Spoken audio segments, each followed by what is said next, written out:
Hello guys, my name is Akshay Malve and you are watching Design to Future World. So guys, as I said before videos, how to start a design in 3D model, and as I said how to make a sprite cap in 3D model in with the help of 3D tools like extrude command and surface fillet and many of things, how we can use and make a simple sprite cap, and how to make an HDR rendering. So guys, in this video we will learn how to make a dynamic mirror, how to use the dynamic mirror, that is the advanced tool of Solidworks, and many of things. It is a very best command of this. So guys, here we start. So first we will select part, and here we select top plane, and for dynamic mirror we go tools and sketch tools, and here we see dynamic mirror is available. So before this dynamic mirror you have to must a center line, because without center line the dynamic mirror is not be worked.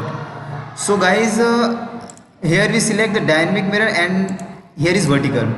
So go to insert tool and go to tools and go to sketch tools, and here is select dynamic mirror.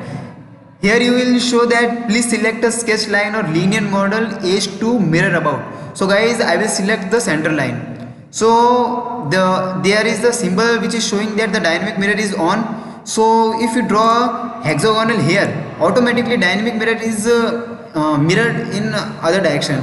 So if we draw a spline and select, so automatically spline is created here, and here you select this thing, so this thing automatically here.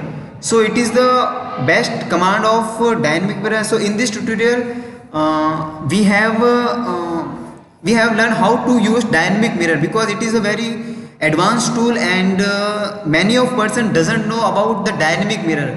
Many of people they are using SolidWorks, they know only mirror entities, they don't know about the dynamic mirror. So in this tutorial we have learned what is dynamic mirror and how we use in dynamic mirror in complex assemblies and complex sketches. Thank you for watching guys.